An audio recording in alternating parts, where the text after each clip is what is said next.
Hi friends, నెట్ఫ్లిక్స్లో release అయిన డబ్బా కార్టెల్ వెబ్ సిరీస్ ఎలా ఉందో ఇప్పుడు చూద్దాం. ఈ వెబ్ సిరీస్ తెలుగులో కూడా రిలీజ్ చేయబడింది. ఈ వెబ్ సిరీస్లో జ్యోతిక, లిలెట్ దుబే, శాలిని పాండే, జిషు సేన్ గుప్తా, షబానా ఆజ్మీ, నిమిషా సజయన్, అంజలి ఆనంద్, సాయి తమన్కర్ ప్రధాన పాత్రలు పోషించారు. ఈ వెబ్ సిరీస్ స్టార్టింగ్ ఒక యాక్సిడెంట్తో స్టార్ట్ అవుతుంది. మోండెల్లా అనే ఒక డ్రగ్ వాడి చాలామంది చనిపోతూ ఉంటారు. దాని గురించి రీసెర్చ్ చేయడానికి పాఠక్ అనే వ్యక్తి ఎంక్వైరీ చేస్తూ ఉంటాడు.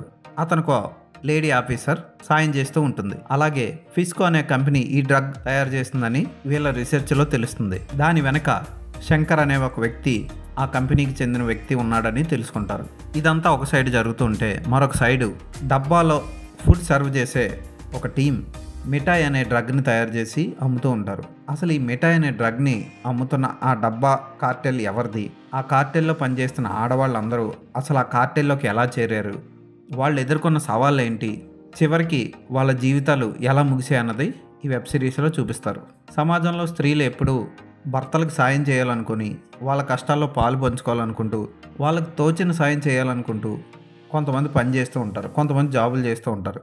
అయితే ఈ సినిమాలో అలాంటి క్యారెక్టర్లే ఎక్కువ కనబడతాయి. అలాగే ఇంట్లో గౌరవం లేని స్త్రీలు, ఎందుకు బతుకుతున్నామో తెలియని స్త్రీలు, సమాజం ఏదో అనుకుంటుందని తమ కోరికలు చంపేసుకునే స్త్రీలు, డబ్బుంటేనే గౌరవం ఉంటుంది అనుకునే స్త్రీలు ఈ వెబ్ సిరీస్లో కనిపిస్తారు. వాళ్ళందరూ చివరికి ఈ డబ్బా కార్టెల్లో చేరి ఏం చేశారన్నది దర్శకుడు చాలా బాగా చూపించాడు. ఒక్క సీన్ కూడా అనవసరం సీన్ ఉండదు. 7 ఎపిసోడ్లు అదిరిపోయాయని చెప్పొచ్చు.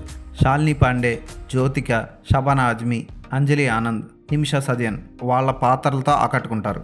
జిషు సేన్ గుప్తా, గజరాజురావు పాత్రలు కూడా బాగుంటాయి. కానీ గజరాజురావు పాత్ర హైలైట్ అని చెప్పొచ్చు. సాయి తమన్కర్ పాత్ర కూడా చాలా బాగుంటుంది. అక్కడక్కడ లెస్బియన్ ప్రేమ వ్యవహారం కూడా చూపిస్తూ ఈ డబ్బా కార్టెల్లోకి ఎవరెవరు ప్రవేశించాలనుకుంటున్నారు, చాకో అనే ఓ పెద్ద డ్రగ్ లార్డ్ వీళ్ళని ఈ డబ్బా కార్టెల్ని ఎలా చేజెక్కించుకోవాలనుకున్నాడు అన్నది చూపిస్తారు.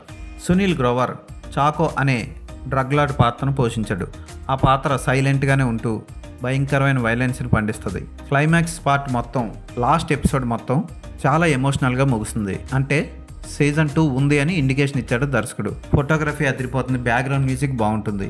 ఈ వెబ్ సిరీస్ చూస్తున్నప్పుడు అబ్బా ఇంత బాగా తీసారే అన్న ఫీలింగ్ కలుగుతుంది మనకి.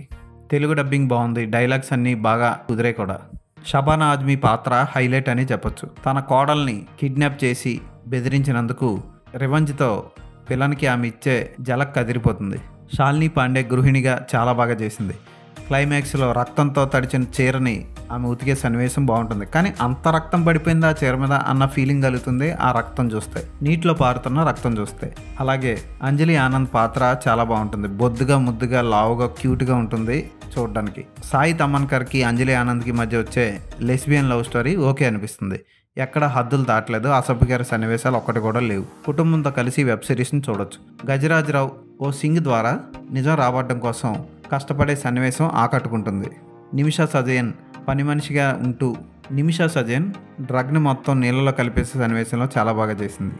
జ్యోతిక చాలా వరకు ఏడుపుగొట్టు సన్నివేశాలు, మందు కొట్టడం, సిగరెట్లు తాగడంతోనే సరిపోయింది. పర్ఫార్మెన్స్కి పెద్దగా స్కోప్ ఉన్న సీన్ ఒకటి కూడా లేదు ఆమెకి. కాకపోతే ఇంట్లో గౌరవం లేదంటూ బాధపడే సన్నివేశం కొంచెం మనసుని కదిపి వదిలేస్తుంది. నెట్ఫ్లిక్స్లో ఈ సంవత్సరంలో రిలీజ్ అయిన వన్ ఆఫ్ ది బెస్ట్ థ్రిల్లర్స్లో ఇది కూడా ఒకటి. ఖచ్చితంగా ఈ వెబ్ సిరీస్ని చూడండి. ఈ వెబ్ సిరీస్కి నేను ఇచ్చే రేటింగ్ 4/5.